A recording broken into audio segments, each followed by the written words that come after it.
শারীরিক আকর্ষণ ছেলে এবং মেয়ে দুজনের মধ্যেই আছে, কিন্তু দোষ হওয়ার বেলায় শুধুমাত্র ছেলেদের কেন দোষ হয় বলতে পারবেন আপনারা? আপনাদেরকে একটা গল্প শোনাচ্ছি, তাহলে বিষয়টা আপনাদের কাছে ক্লিয়ার হয়ে যাবে। আমার এক বান্ধবী একটা ছেলের সাথে প্রেম করত, আর প্রেম করতে করতে তাদের সম্পর্কটা অনেক গভীর হয়ে যায়।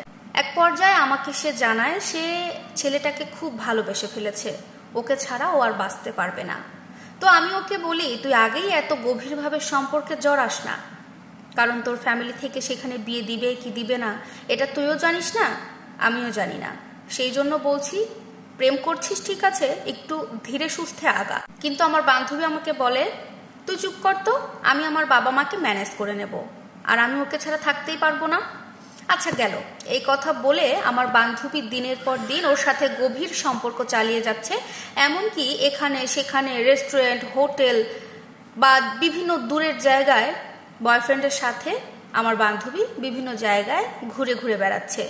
স্কুল কলেজ যেটাই বলেন সেখানে যাওয়ার কথা বলে সেটা না গিয়ে বয়ফ্রেন্ডের সাথেও সময় কাটাচ্ছে। ওকে আমি তারপরেও নিষেধ করেছিলাম, বান্ধবী একটু নিজে বোঝ, এত গভীরভাবে নিজেকে সবসময় বয়ফ্রেন্ডের কাছে তুলে ধরিস না, একটু সংযত হ, পরবর্তীতে কিন্তু তোর ঝামেলা হইতে পারে, ছেলেটা তোকে বিয়ে নাও করতে পারে। কিন্তু সে আমাকে কথাই বলতে দেয় না, আরো বলে তুই চুপ থাক, ও আমাকে অনেক ভালোবাসে, আমি ওকে অনেক বিশ্বাস করি, ও আমাকে বিয়ে করবে, ও আমাকে বলেছে আমাকে খুব ভালোবাসেও। ঠিক আছে, আর কিছু বলার নাই আমার। তো এভাবে বিভিন্ন জায়গায় ওরা ঘুরতে ঘুরতে দিন পার করছিল।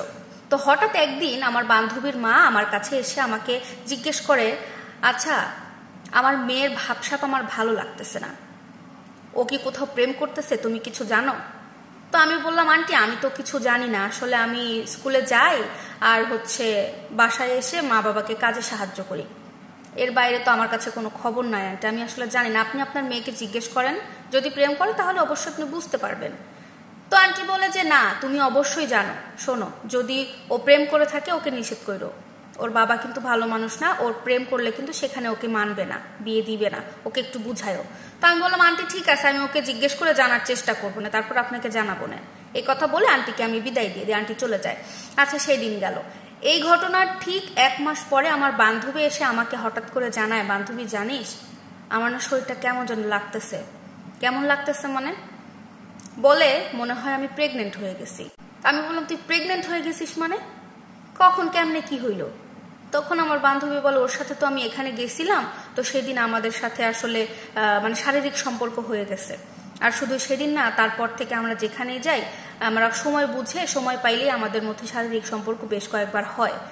তো আমি বললাম, তাহলে ভালো কথা, তুই প্রেগনেন্ট হয়েছিস, তোর বয়ফ্রেন্ডকে বল বিয়ে শাদী করে নিতে, বাচ্চা কাচ্চা নিয়ে এখন সংসার করুক। তো ও বলতেছে বলছি, কিন্তু ও বলতেছে যে আরো কিছুদিন পরে বিয়ে করবে, এখনো তো কোনো জব পায় নাই, ওর বাড়িতেও জানায় নাই আমার কথা।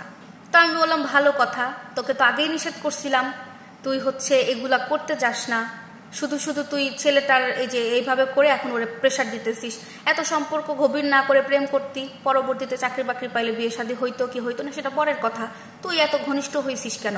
তো এখন বলছে, এখন কি করবো সেটা বল। এখন আমি আর কি বলতে পারি? বললাম, তুই তোর বাড়িতে গিয়ে বল, আমার তো কিছু করার নাই বান্ধবী, আমার যেটা করার ছিল প্রথমে তোকে নিষেধ করছি, তুই শুনিস নাই, এখন যা করার তোর বাড়ির লোক করবে, আমার কিছু করার নাই। এই কথা বলে ওর বাড়িতে পাঠাই দেই। পরবর্তীতে সে বাড়িতে ওর জানাই নাই, কিন্তু কতদিন না জানাই রাখবে, শরীর অসুস্থ হয়ে যাইতেছে, মাথা ঘুরতেছে, বমি করতেছে, সিমটম মানুষ দেখলে সবাই বুঝে প্রেগনেন্সি। তো সেটার কারণে হসপিটালে যায়, ডক্টর চেক করে সবাইকে জানায় দেয় যে ও তো প্রেগনেন্ট হয়ে গেছে। তো প্রচুর মারধর করে ওর বাবা, মারধর করে আর কি করবে, এখন কোন ছেলের সাথে কি ঘটাইছে সেটা বলো। তখন ও সবার পরিচয় দেয়, পরিচয় দেওয়ার পরে ছেলেটার সাথে কথা বলা হয়, ছেলে একবারে নাকচ, না আমি ওই মেয়েকে বিয়ে করবো না, প্রেম করছি, এখন ওকে আমি বিয়ে করতে পারবো না। এখন মেয়েটার বুঝেন কি অবস্থা, এখন মনে করেন যে বাচ্চাটা রাখবে না, এটাই বলতেছে।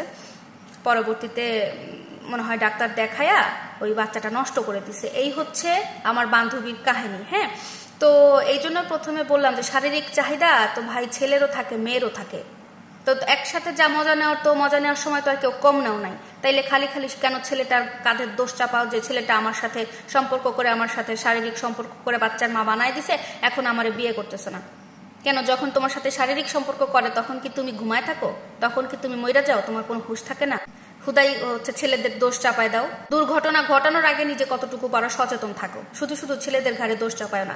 রেপ হয় দেশে সমাজে, সেটা আলাদা কথা, নির্যাতন সেটা আলাদা কথা, কিন্তু কিছু কিছু মেয়ে যে নিজের ইচ্ছায় মজা নিতে গিয়ে নিজের জীবন নষ্ট করে, এটার জন্য কখনো ছেলেদেরকে দায়ী করা উচিত নয়।